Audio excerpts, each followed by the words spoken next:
interférer avec une émission légalement mandatée, diffusée depuis un hangar non identifié dans l'espace aérien de Little St. James ce soir, les fondations ayant caché la fortune d'Epstein, la surveillance secrète dans ses résidences et un pilote inédit de Extreme Makeover, édition carnet de vol. Veuillez accueillir l'homme qui a autrefois déposé une demande Freedom of Information Act sur Epstein entièrement rédigée en pig latin, Sam Hyde. Vous regardez le Sam Hyde Show, filmé devant un public de studio de Fashion Goi sur une chaîne de base. Qu'est-ce qu'on va faire maintenant ? On va juste rester assis ici et accepter ça ? C'est une vraie question, ce n'est pas rhétorique. Que veux-tu faire à ce sujet ? Tu sais ce que c'est, Rivera ? Je crois que oui, monsieur. Tu sais ce que c'est, Valentin ? Non. Phase 3. Les dossiers Epstein. La phase 3 est là. Déclassifié. Sur ordre de la procureure générale Pamela Bondi. C'est déjà une blague en soi. Tu te souviens de Pam Anderson ?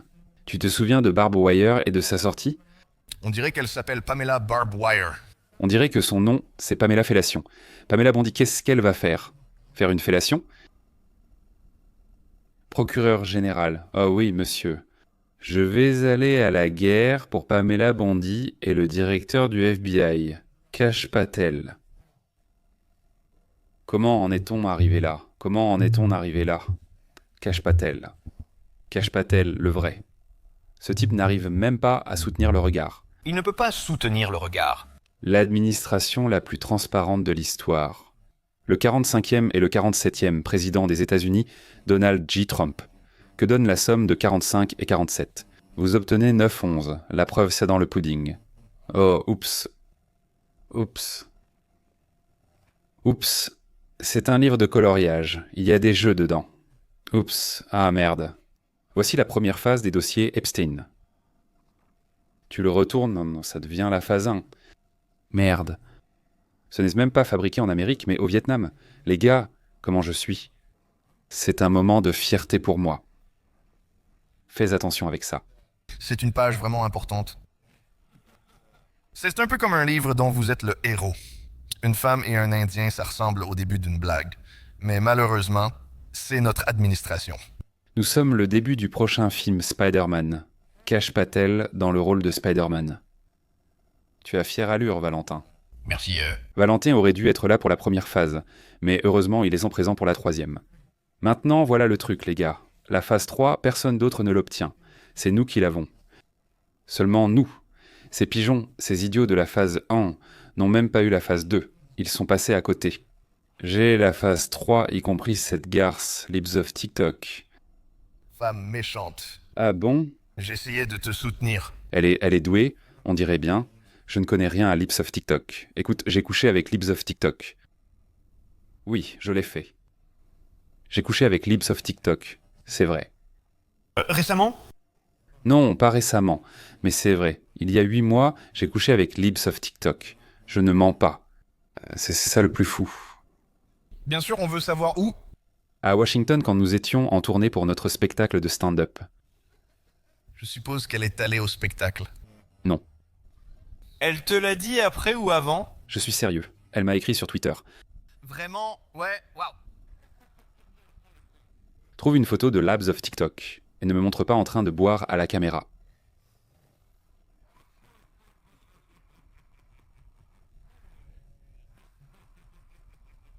Sois flatteur envers Libs of TikTok et évite toute moquerie à leur égard. Mais franchement, je ne la toucherai même pas avec le pénis d'Epstein. Je l'ai touché avec le mien. Je ne souhaiterais ça ni à Epstein, ni à elle. Ce n'est pas un bon couple. Il n'y a pas d'alchimie. D'accord. Je sais quel genre de... Je sais ce qu'elle aime au lit. Tu sais aussi ce qu'Epstein aime, et ce n'est pas ça. Qui ? Qui est Jeffrey Epstein ? Pourquoi j'entends toujours parler du nom de cet homme ? Pourquoi cela persiste-t-il ? Est-ce une ruse des démocrates ? Pourquoi cela ne disparaît-il pas ? On nous dit de l'ignorer maintenant. Mais c'est tenace. Ça remonte à 2019. Est-il mort en 2019 ? Oui. C'était en 2019, il y a presque une décennie. Cela paraît une éternité. On a l'impression que c'était hier qu'on a fait les t-shirts Rest in Peace Epstein. On devrait en parler depuis le début? Je pense que oui. Depuis qu'on l'a rencontré? Je ne l'ai jamais rencontré. Depuis que je l'ai rencontré. Tu l'as rencontré? Oui. Physiquement? J'ai dû intervenir et protéger Libs of TikTok. C'est à Washington? Il est à Washington, oui, en 2022, donc toujours vivant. J'ai dit « Excusez-moi madame, ce type vous dérange ?» Tu as joué les Chevaliers Blancs pour Libs of TikTok? Non, j'ai joué les Chevaliers Blancs pour lui. C'est l'excuse, monsieur. Cette dame vous dérange? Excusez-moi, monsieur. Cette vieille dame laide vous dérange? Excusez-moi, monsieur Epstein. Cette étrangère laide vous dérange ici? Je vais coucher avec elle et m'en occuper, monsieur. L'affaire Epstein stagne. Si le but du jeu est de piéger chaque dirigeant mondial et chaque personne importante dans un réseau de chantage sexuel impliquant des vidéos avec des enfants. Si c'est ce qu'ils ont fait, d'abord bien sûr, pourquoi ne feriez-vous pas ça? Si vous êtes juif, et ce n'est pas pour être antisémite, d'accord? Mais imaginez une seconde que vous êtes juif. Pourquoi ne feriez-vous pas ça? Écoutez, si vous vendez ça à quelqu'un qui trouve ça invraisemblable, dites simplement « imaginez que vous êtes juif ». Pourquoi ne feriez-vous pas ça? Ça vous vient tout naturellement. Oui, je suppose que je n'aurais pas de forte allégeance envers un autre pays. Comment il s'appelle, Kissinger? On dit réel politique ou réel politique? Je croyais que c'était réel politique. C'est lui qu'il faut étudier, non? C'est Zbigniew Brzezinski et Kissinger si tu veux vraiment savoir comment tout ça se passe. Là, on est carrément dans le domaine de Jay Dyer, si tu veux, la vraie connaissance, mais moi je ne suis pas un expert sur ce sujet. Mais si tu es amoral et que tu pratiques la guerre asymétrique et que tu entretiens des relations parasitaires avec tous les autres groupes de la planète, pourquoi ne piégerais-tu pas leurs dirigeants dans un réseau de chantage sexuel? Pour moi, c'est tout à fait logique qu'ils aient fait ça. Ah, et puis la deuxième partie, c'est comment pourrais-tu jamais démêler tout ça? Et ce que je pense qui pourrait finir par arriver, si je devais juste faire une supposition complètement au hasard, c'est qu'ils ont probablement réduit les dossiers d'Epstein à pratiquement rien. Eux, s'ils sortent, ce sera parce qu'ils impliquent Trump. Et ce n'était pas une histoire de type QAnon de QAnon. Your titan QAnon est échec en 4 dimensions. C'est lui qui va se faire griller pour ça. Et personne d'autre ne va se faire griller. C'est mon intuition, peut-être trop QAnon ou théorie des échecs en 4D, ce n'est qu'une supposition, d'accord? Alors ne m'en voulez pas de tenter une supposition au hasard, les gars. Ce n'est qu'une supposition. Quand des choses comme ça arrivent de nos jours, à notre époque, on pense que ça va juste disparaître, et que ça ne va pas durer, parce qu'ils sont tellement doués pour détourner l'attention et te faire passer à autre chose. Trump agit sur Twitter. Que fait-il pour détourner l'attention? Ils ont simulé l'arrestation d'Obama avec l'intelligence artificielle. Quelqu'un a aussi mentionné que les extraterrestres allaient bientôt sortir. On a des extraterrestres? On arrête Obama. Les gens restent tenacement sur l'affaire Epstein. Ils ne lâchent pas l'affaire et c'est ça qui me surprend, c'est que finalement, il y a quelque chose qui a un peu de... On dirait que ça prend vraiment ici, ça colle. Il y a quelque chose qui accroche. Et cette question ou ce sujet est vraiment central à tout ce dont il s'agit depuis 2015, c'est-à-dire le marécage, l'état profond, le fait qu'il y a ce sentiment, même chez les gens qui ne connaissent aucun détail de ce qui se passe, ce sentiment que nous ne sommes pas gouvernés par les personnes que nous élisons pour nous gouverner. C'est un peu comme un point de convergence pour tout le monde. Les gens stupides, les gens intelligents, la droite... Il y a des regards braqués là-dessus de partout, et je ne vois pas comment ils pourraient faire disparaître ça. Cela empire. Maintenant, c'est la gauche, alors qu'avant, c'était surtout la droite. Ouais. Et maintenant, je veux dire, la balle a été tellement mal gérée que c'est devenu un problème unilatéral. Ghislaine Maxwell. Eh bien, je suppose qu'elle va témoigner. Elle est probablement une espionne encore plus déterminée, qui reste fidèle à ses principes et à ses résolutions. Je pense qu'elle restera ferme sur ses positions comme toute personne formée comme voyant. Son père était un espion israélien qui a été jeté d'un bateau dans l'exercice de ses fonctions. Et l'exercice de ses fonctions, c'est comploter, manipuler, voler, foutre en l'air tout le monde et tout ce qui est possible, les piéger dans cette toile au nom du Mossad. C'est de ce qui s'est passé, je suppose, mais je n'en suis pas sûr. Vérifie les faits. Elle a été conditionnée, formée dès son plus jeune âge pour ça. Une super espionne, et elle a vu papa mourir en service. Et elle reste de marbre au téléphone pendant ses interviews. Elle s'en sort très bien. Elle avait probablement prévu son témoignage bien à l'avance. Elle dit qu'elle était prête à se présenter et à donner des infos. C'est bien ce qu'elle a dit, non ? Ouais. Bien sûr qu'elle l'est, parce que tout ça a probablement été planifié quand elle avait 15 ans, putain. Robert Maxwell lui disait en l'entraînant, si un jour tu es capturé par les Américains, voici quoi faire. Peu importe ce qu'elle dira devant n'importe quel grand jury ou devant qui que ce soit, peu importe la procureure générale Pam Bondi, c'est quoi son problème ? Elle a des seins ? Je crois qu'elle a bien 2 seins. Qu'est-ce qu'elle a ? 2 gros sacs de lait qui pendant sur sa poitrine, et ça te fait dire, bah putain, tu la regardes et tu te dis, oh voilà ma femme traditionnelle. Nommez-la procureure générale, bande d'abrutis. Bref, peu importe, tout ce que dit Ghislaine Maxwell à Pam Bondi ou à n'importe qui l'interroge, c'est un scénario qui a été répété bien avant que tout ce bordel n'arrive. Ce sont des espions comme dans les films. Epstein est littéralement un homme international plein de mystères. Peu de gens sont plus mystérieux. Personne n'est aussi mystérieux ou international. Ce sont des super espions. Comme dans les films, dans ta tête, c'est comme ça que tu peux comprendre à quoi ressemblent ces gens-là. Ce sont des espions comme dans les films, et ils sont aussi comme des démons amoraux. Robert Maxwell, le père de Ghislaine, s'est aussi présenté. Tu imagines être un politicien en beau costume. Tu as une épinglette avec le drapeau américain. Tu sais, tout est assez sérieux. Ta vie est assez sérieuse à ce moment-là, j'imagine. Et tu as juste un type comme Zelisha qui dit « Je suppose que tu peux ». Et tu es juste comme ça. Tu te dis « Quoi ? Prince Andrew ? Et qui êtes-vous, monsieur ? Quoi ? Retrouvez-moi au palais de Buckingham. Assurez-vous qu'il y ait 700 caméras. Tu remarquerais immédiatement une caméra unique. Au moins une. As-tu déjà vu un cercle noir ? Et tu te dis « Oh !» Comme quand tu connais le salon de massage coquin, il y a un trou découpé dans le plafond. Qu'est-ce que tu penses qu'il y a là-dedans ? Des cookies, ouais. Ouais, je parie qu'il y a des cookies là-dedans. Chaque fois que je suis allongé en train d'essayer de me détendre pour ma branlette, je regarde le visage de la femme. Il me regarde en retour. Je lève les yeux vers le trou découpé dans le plafond et je me dis juste « hé, salope élégante ». Tu remarquerais un trou noir. Pour installer une caméra de sécurité, tu le remarquerais instantanément, s'il y en a 30. Mais pourrais-tu en trouver 700 ? À quel point ces politiciens sont-ils stupides pour ne pas remarquer des petits trous dans les coins et des trucs partout ? C'était un peu comme si tu décrivais une situation où tout a commencé comme une seule chose. Ils l'ont remarqué, il nous faut une autre caméra, ils ont compris. Tu as environ 699 sauvegardes. Ne trouve jamais celle-ci. Robert Maxwell, le père de Ghislaine, menait également des opérations de compromission et a probablement transmis ses compétences à sa fille, qui a recruté Jeff pour un travail similaire. Robert, héros de guerre et agent de renseignement, a inspiré le méchant du film James Bond de 1997, Demain ne meurt jamais. Excusez-moi, monsieur Bond. J'ai eu des visions.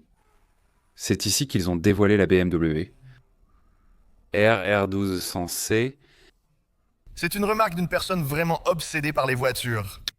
Il parle au chef des émeutes du Pakistan à Paris. Appuie sur échappe. D'accord. Tape BMW R1200C. Oh mon Dieu, mec. Personne ne s'en soucie, et tu n'as pas besoin de le savoir, mais à l'époque, ce design était vraiment révolutionnaire.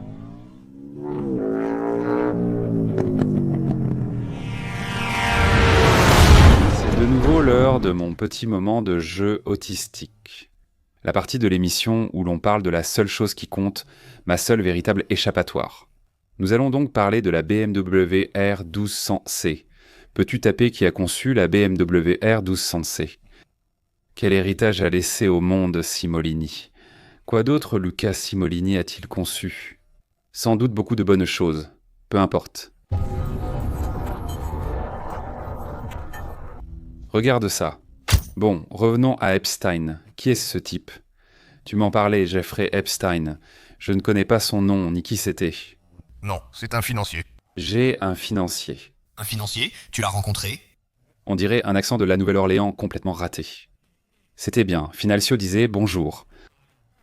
Là-bas dans le comportement, crevette bruyante. Mets une petite crevette sur un ohagi Ouais, et appelle ça le déjeuner. c'est bien. Merci. Tu peux aussi prendre une pizza avec un œuf. Non. Tu ne peux pas chez Comic Pizza. Jeffrey Edward Epstein, ou J.E.E. Si son nom de famille avait un WO, ce serait Jew ou Juif. Et ce serait un peu mieux. Il est né le 20 janvier, date de l'anniversaire de Hitler, en 1953. C'est donc un inconnu. Oui, non, il est né à New York, la ville. Jeffrey Epstein est mon oncle. Certains disent 1m78, d'autres disent 1m83. Je dis juste 15 cm. C'est ce que tu as écrit ? C'est bien ça? Alors, Il est aussi grand que ça. C'est un petit gars. Jeffrey Epstein, 15 cm de haut. C'est ce que vous ne savez pas. Forme de pénis œuf. mais comment est-ce que c'est préparé? Epstein Jeffrey J ou J-E-E, pas J-E-W, vient du milieu du début des années 70 à l'université de New York, où il étudiait les mathématiques, mais étrangement il n'a jamais obtenu son diplôme. Certains affirment qu'il a étudié les mathématiques en se concentrant sur les petits nombres. Donc il est tombé amoureux des mathématiques, mais il n'aimait pas les grands nombres. En fait, ça le mettait très en colère de voir des nombres au-dessus de 14. Ça le rendait furieux de voir ces grands nombres, il était très doué pour les mathématiques de base. Il adorait les mathématiques et les pratiquait par plaisir, mais il ne savait pas compter au-delà de 12. 9 plus 11, bon, il n'a jamais su additionner ces deux-là. C'est son nombre détesté, mais il connaît 9-11. D'accord ? Je te parie que c'est vrai. Quel bel appartement il avait. Il prétend avoir joué du piano pendant sa jeunesse pour la reine d'Angleterre. Selon lui, si tu lui demandais d'où il venait, il dirait tant qu'il jouait du piano pour la vieille reine d'Angleterre. Cela lui a ouvert les portes des élites et de la royauté britannique. Il excellait au piano. Il lui disait simplement « Jeffrey, tu dois jouer ce morceau encore une fois ». Il était sacrément doué. Tu aurais dû entendre ce garçon jouer du piano, il était vraiment aussi bon que ça. La reine d'Angleterre a dit « Je veux l'entendre jouer encore ». Il a joué pour la reine d'Angleterre, ce qui lui a permis de rencontrer de nombreux membres de l'élite britannique, dont le prince Andrew.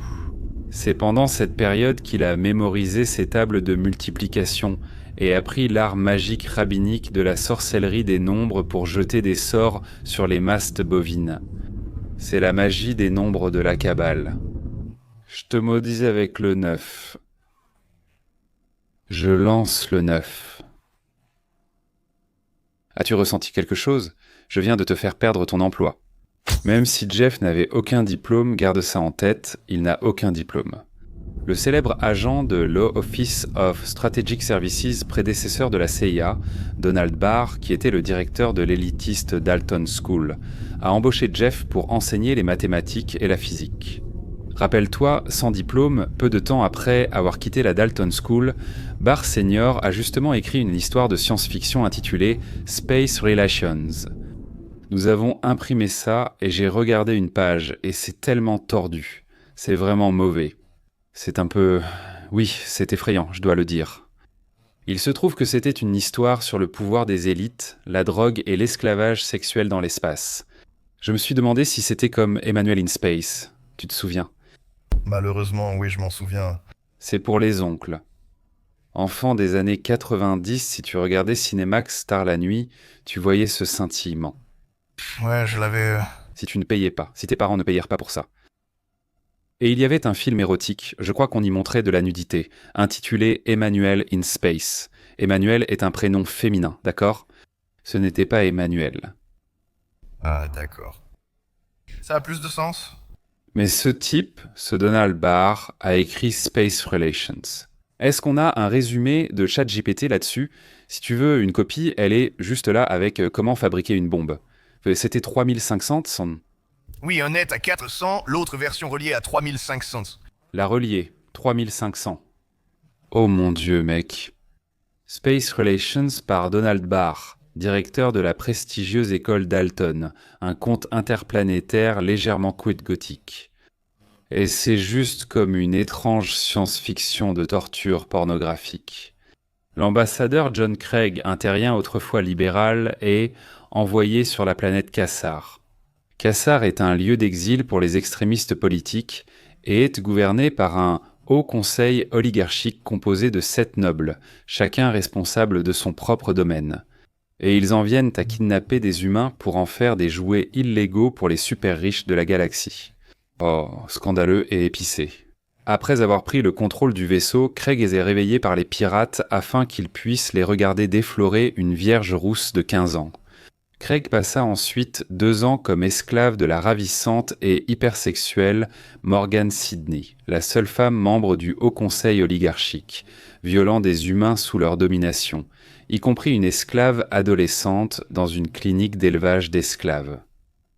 En résumé, Jeffrey a quitté la Dalton School en 1976 pour rejoindre Wall Street et Bear Stearns, où il a participé au scandale financier des escroqueries de type Ponzi de Towers Financial Corp en 1988.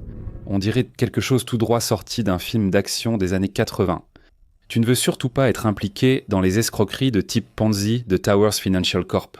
Tu risques de te faire tirer dessus et jeter du dernier étage d'un gratte-ciel là-bas. Le partenaire de Jeff, Stephen Offenberg, a fini par être condamné, mais la magie cabalistique des mathématiques de Jeff l'a d'une manière ou d'une autre complètement blanchi.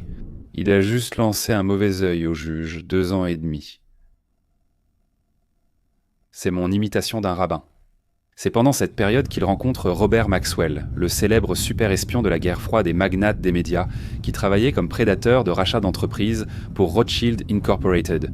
Il a également noué des liens avec le tristement célèbre trafiquant d'armes Adnan Khashoggi, dont le yacht était réputé équipé de caméras de surveillance et accueillait des soirées de prostitution avec des mineurs. Maxwell voulait que chacun sache qu'il était un héros de guerre décoré. Mais c'est sa vie dans le Berlin d'après-guerre qui est devenue très louche. Il traverse chez les Russes et établit de bonnes connexions. Il devient agent du KGB. En fait, le sultan de Brunei est devenu le propriétaire d'Epstein pendant cette période. Et il a également obtenu plusieurs passeports. Epstein l'a fait, y compris pour Israël et l'Autriche. Petit quiz pour nos spectateurs avertis. Compte en commun Israël et l'Autriche. Vous avez 30 secondes pour répondre à votre écran. Qu'est-ce qu'Israël et l'Autriche ont en commun? Quel est le lien là-bas? 5. Que se passe-t-il avec Israël et l'Autriche? 8. C'est pourquoi George Acosta et l'ancien agent du Mossad Harry Ben Menachi ont déclaré publiquement qu'Epstein faisait partie des services de renseignement. C'est également à cette période qu'il rencontre le magnate juif Leslie Wexner du Mégagroupe. Et Jeff devient son conseiller financier, tout en développant d'importantes connexions dans l'immobilier au sein du Parti démocrate. À cette époque, il loue aussi un bâtiment du département d'État. Petite parenthèse, les Wexner affirment en fait être possédés par un Dybbuk, qui est un démon juif. Et ce n'est pas une blague, et nous allons vérifier ce fait à l'écran ici même. Nous afficherons cette information en bas de l'écran. Activez la cloche de notification. Les propriétés de New York ont été achetées par Wexner et équipées de caméras partout. L'un des premiers journalistes à avoir révélé l'affaire Epstein, Nick Bryant, souligne qu'il s'agit exactement du même modèle de compromission utilisé dans le tristement célèbre scandale Franklin, qui impliquait également des mineurs et des maisons de fête pour l'élite équipées de caméras de surveillance. Je crois qu'il y avait 700 caméras dans un appartement de 2000 mètres carrés. Il faut une couverture complète.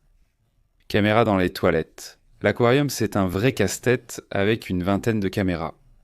C'est quasiment impossible. Comment ils ont fait? Qui s'occupait de leur logistique, de leur service de streaming? Ça demande beaucoup d'entretien. Tout sur une seule toilette, pour obtenir le plan Matrix du vagin. Plan Matrix. Maintenant, l'affaire Franklin ici, une théorie du complot de la fin des années 80 à Omaha, Nebraska, a éclaté lorsque la Franklin Community Federal Credit Union, dirigée par Larry King, pas l'animateur télé, l'autre Larry King, celui que nous connaissons, le financier. C'est pas un financier, mais un animateur. Un animateur télé? Il ne s'agit pas de celui-là ici, mais du financier. La Franklin Community Federal Credit Union a été perquisitionnée en 1988 pour le détournement de 40 millions. Comment détourner une telle somme? Qu'est-ce que cela signifie? Vol d'actifs confiés à une personne ou entité par une autre. Ah, c'est quand tu voles à ton... C'est à ton fiduciaire. Personne de confiance détenant un titre de propriété pour le compte d'autrui. Ah, donc le fiduciaire est la personne qui le détient. Donc le fiduciaire est celui qui pourrait détourner des fonds. Quelle était la relation technique avec la personne qui subit le préjudice dans une situation de détournement de fonds? En termes juridiques, un fiduciaire a un devoir fiduciaire d'agir dans l'intérêt... Tu dois zoomer. Zoom juste pour que je puisse lire. La vidéo est maintenant complète. Qu'est-ce que tu veux dire? Perquisitionné en 1988 pour le détournement de 40 millions de dollars américains, ce qui, à l'époque, représentait une sacrée somme.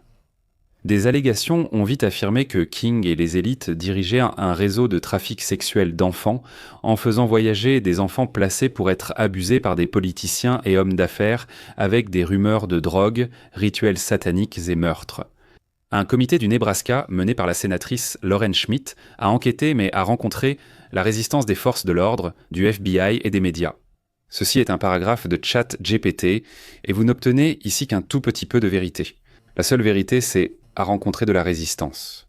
Si quelqu'un enquêtant là-dessus a rencontré une résistance des forces de l'ordre, du FBI et des médias, cela prouve que c'est arrivé. C'est plus crédible que tout ce qui est sensationnel ou descriptif. Quand l'ordinateur vous dit que les enquêteurs ont rencontré de la résistance de la part du FBI, des forces de l'ordre et des médias, cela signifie que cela s'est produit. Juste pour que tu saches, je commence à adorer tout ce qui concerne l'intelligence artificielle. Quand tu entends les gens parler de l'intelligence artificielle chaque jour, une nouvelle vidéo sort et c'est de plus en plus alarmant. Les ordinateurs vont nous tuer.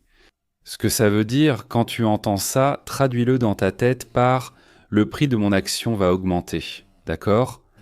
Si j'essaie de te vendre quelque chose, la chose que j'ai derrière dans mon allée est tellement dangereuse que toute l'humanité est menacée par elle. Combien veux-tu payer pour ça? C'est ça l'arnaque. L'arnaque, ce sont les présidents directeurs généraux, ils parlent de la dangerosité de leurs produits pour attirer l'attention sur leurs produits, parce que ça ancre dans l'esprit des gens, de façon mimétique, l'idée que c'est l'avenir. Je m'attends toujours à ce qu'il faille modifier le contrat social, étant donné la puissance que nous attendons de cette technologie. Toute la structure même de la société sera sujette à un certain degré de débat et de reconfiguration. Vous achetez Palantir parce que, même si c'est maléfique, Palantir représente l'avenir. C'est la manière la plus efficace de provoquer des changements sociaux. Humiliez votre ennemi et rendez-le pauvre. Et Vous achetez des actions d'IA, vous investissez dans l'IA parce que, même si c'est fou et que tout peut arriver, c'est l'avenir. C'est de l'autocomplétion. C'est une approximation de tout ce qui a jamais été dit en ligne. Voilà pourquoi ça ressemble à un post Reddit. Que se passe-t-il si je mets du beurre dans une prise électrique? Absolument, quelle bonne idée.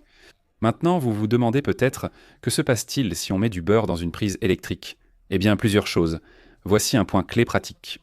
On dirait le subreddit de Bill Nye. C'est pour ça parce qu'il fait une moyenne de tout et crée la moyenne, donc oui, bien sûr, on peut mettre du beurre dans une prise électrique. J'ai utilisé Grok 4 Heavy. $300 par mois. Ça a l'air effrayant. Et c'est comme, de quel côté du pistolet veux-tu? Il y a un gros pistolet. Veux-tu faire partie du pistolet? Ou veux-tu être de l'autre côté du pistolet? Tu peux faire partie du pistolet. Ouais, mais tu dois t'investir. Enquêteur Gary Caradori. Heureusement que vous avez engagé un putain d'Italien. Merci. Heureusement qu'on a l'Italie sur l'affaire ici, les gars. Peut-être qu'après son bol de pâte bolognaise, il va se bouger et faire quelque chose. Eh, monsieur Commandador, il me faut un espresso et des pâtes. Bon sang, comment je vais mener l'enquête? Bien, enquête parfaite. Après ma sieste. Wow, c'est une autre race. Non, ce n'est pas le cas. Oh, même merde. Son dossier revient. Alors, qu'as-tu trouvé? Il est, selon les dossiers, et c'est un mauvais. Ils ouvrent le dossier, il ne reste que des miettes. Recette de sauce à pizza. Ce ne sont que des miettes de biscotti. Oh non. La mort de l'enquêteur Gary Caradori dans un crash d'avion en 1990 a suscité des théories de dissimulation. Il faisait juste son travail. Oh. D'accord, donc tu sais que c'était un bon gars parce qu'il est mort dans un accident d'avion. Bien que des enquêtes officielles, y compris des grands jurys, l'aient qualifié de canular et aient inculpé certains accusateurs de parjure. Ils devaient vraiment vouloir du sang s'ils inculpent des gens pour parjure. À partir de ce moment-là, Epstein était intimement lié au Clinton et au Comité national démocrate, Jeff étant un grand donateur de Clinton. Tu sais comment Bill Clinton a l'air d'être dans la lune. Bill Clinton est allé se faire opérer du cœur et après son quadruple pontage, il était pratiquement comme un zombie. Tu vois comme il ressemble à un zombie? C'est ce qu'on appelle le brouillard de la pompe. Quand ils trafiquent ton cœur, ils te mettent sur une pompe mécanique. Et j'imagine que quand tu es légalement mort et que Dieu prend ton âme, te tue et te laisse errer comme un zombie, c'est quand tu es branché à une machine et que tu deviens un cyborg. Dieu voit cela et dit « Cette personne est un cyborg. Je vais juste aspirer l'âme de leur corps et les laisser errer sur la terre comme un golem. » C'est pourquoi quand tu vois Bill Clinton marcher, il est comme... Il ne fait même pas ça. Il n'est même pas aussi expressif. Qui a pratiqué l'opération. Et c'est le très estimé Craig R. Smith. Et donc, ce qui se passe, c'était que ces gars-là, chaque fois qu'une personne célèbre va se faire opérer, c'est le genre d'histoire qui semble parler d'un cas précis, mais tu peux prendre ce schéma de pensée et l'appliquer à plein d'autres choses. Donc, si tu es une personne célèbre, une personne riche, tu dis « Je veux aller à l'hôpital et me faire opérer par le meilleur. Je veux le meilleur. Je vais ici pour avoir le meilleur qui est une personne. » Ou un blanc, ou peu importe. Mais le meilleur, c'est un gars qui le fait vraiment. Et il est dans le métier. Il s'implique vraiment. Il réalise 10 opérations à cœur ouvert par jour. Les gens ne connaissent pas encore son nom. Il est en train de se faire un nom. Ils le voient juste comme le fou qui aime ça, qui fait des opérations à cœur ouvert toute la journée. Mais le meilleur, c'est le chef du département, le très estimé Craig R. Smith, le président du département de chirurgie de l'université Columbia, qui n'a probablement pas fait une opération à cœur ouvert complète depuis 18 ans. C'est ça ce qui se passe. Tu vas là-bas pour avoir le bon truc, et le gars, le monsieur Big, il te dit « Tu sais quoi? Je crois qu'il me reste un cœur. » Tu dis que Bill Clinton est ici à l'hôpital pour une opération du cœur. C'est ainsi qu'un des papes est décédé d'ailleurs. Le chef de chirurgie de Chicago, peu importe, il est sorti de sa retraite comme Michael Jordan. Tu me dis que le pape est dans mon hôpital? Oh, je dois faire cette opération moi-même. Je vais y aller, je suis le meilleur. Et puis ils descendent et ils se disent « Oh, oups, il s'avère que c'est le genre de choses qu'il faut faire tous les jours pour rester au niveau. Merde, j'ai le cœur de ce gars partout sur les mains. Je ne me souviens plus de ce que je dois faire. Je suis administrateur d'hôpital depuis 10 ans. Aidez-moi. Tu me dis que tu fais des opérations avec des robots maintenant. Papa, je le fais tout le temps. Donne-moi un élastique, un trombone, un verre de limonade. Oui. C'est mon truc spécial quand je commence à y aller. Bill Clinton ressemble à un animal de l'espace à cause du brouillard de la pompe. Et aussi, si tu as autant d'enfants, tu es autant de personnes. Tu es probablement un fantôme. Oh, il a l'air tellement maléfique.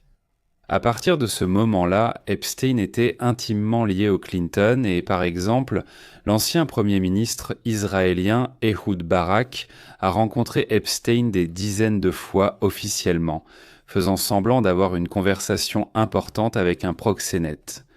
Oh, tu crois que je lui ai parlé à cause du proxénète? Non. En fait, c'est vraiment un type intéressant, c'est un excellent pianiste. Ce n'est pas du cynisme, mais la plupart des gens n'ont rien d'intéressant à dire. À moins qu'il ne soit comme... Epstein a évoqué avoir joué du piano pour la reine d'Angleterre. Ce vieux classique. Ouais, donc tu commences à parler de n'importe quel autre sujet. Il dit, oui, quand est-ce que tu aimes les ballerines de 13 ans? On parlait de nourriture. Il n'aime même pas la nourriture. Il a une sorte d'indifférence envers la nourriture. Il est tellement concentré. Il n'a pas le temps de se battre avec la nourriture. Eh bien, il mange des sandwichs au doigt, non? Ça viendra plus tard. On en parlera plus tard. Si tu es un pédophile en cavale, tu dois te nourrir de sandwichs au doigt. Oui, c'est ce qui sonne le plus glauque. La façon la plus pratique de se ravitailler. C'est comme son carburant de gamer. La dissolution de ce vaste réseau exposait donc des personnes descendantes très puissantes dans tous les secteurs, probablement sous chantage sexuel. C'est comme ça que tu sais qu'on peut garantir que rien de réel ne va sortir de tout ça, parce que c'est littéralement la forme socioculturelle de l'option Samson, c'est-à-dire si vous nous cherchez, on détruit tout. Il n'y a aucun moyen de démêler tout ça sans impliquer à peu près tout le monde, pas seulement les politiciens, comme on le sait grâce aux registres de vol et aux carnets au noir, mais aussi les plus hauts niveaux d'Hollywood, de la finance, de la technologie et du gouvernement. Epstein a visité la Maison-Blanche 17 fois. Comme dans le film Batman où Batman essaye d'empêcher Gotham de découvrir que Harvey Dent est en fait une ordure. Ah, c'est comme... J'ai jamais vraiment eu ça. Comment ça s'applique à ce monde? Je sais pas trop, est-ce que c'est vraiment une chose? J'imagine que pour quelqu'un, c'est un héros, genre, oh, tu sais, j'adore Evel Knievel ou un truc comme ça. Et c'est comme, oh, tu ne veux pas savoir ce qu'il fait vraiment? Il va te gâcher ça ou un truc du genre. Des trucs de bas niveau comme ça. C'est ce qui se rapproche le plus de ce que tu ressens pour tout le monde que tu connais. Genre Jim Carrey ou peu importe. C'est comme si c'était tout le monde entier. Selon Whitney Webb, dans son célèbre livre sur Epstein, toute cette opération était un réseau de chantage international à l'échelle industrielle qui utilisait des centaines, voire des milliers de jeunes filles pour satisfaire l'élite dégénérée. Epstein s'est même présenté pendant de nombreuses années comme un recruteur pour Victoria's Secret, la célèbre marque de lingerie appartenant à Leslie Wexner. On raconte que le secret de Victoria ferait référence à quelque chose comme des photos nues de la reine Victoria ou à une sorte de preuve de ses jeux de fesses. Et donc, le nom, c'est presque un moyen de chantage. Ouais. Sacré nom d'une pipe. Si tu fais ce chantage, joue le jeu, provoque un peu en public et fais-leur savoir. Parce que si t'es trop secret, c'est comme si personne ne s'en souciait. Le truc le plus gay que j'ai fait, c'est que un jour, après avoir vu un film de vampire, je suis allé à l'école en me croyant vampire. Voyons si quelqu'un le remarque. Et je laissais des petits indices, comme le soleil, et je faisais genre « Ah, tu mords les gens ?» C'était le truc le plus ringard que j'ai jamais fait. Et ouais, j'essayais de... Et tu veux, en gros, la morale, c'est que tu veux que les gens découvrent ton petit... quel est mon secret? Quel âge avais-tu? 17 ans. Oui, c'est arrivé la semaine dernière. Je crois que j'étais en 6e ou quelque chose comme ça. Trop vieux pour faire ça. Donc 17 ans. Arrêtons ça, Lucrini. Plutôt cool. On ignore si le chantage concerne Trump. Comment cela ne le serait-il pas? Trump était du genre, ce type aime les belles femmes, beaucoup d'entre elles sont jeunes. Comment cela aurait-il pu être? Je ne sais pas. Je ne vois pas comment. C'est fou. Plusieurs options existent, dont le chantage sur des acteurs financiers influents qui pourraient compromettre la reprise économique de l'ère Trump. Ces individus sont bien plus puissants que les politiciens marionnettes. Si Trump ne publie pas les dossiers Epstein, je pense qu'on peut raisonnablement...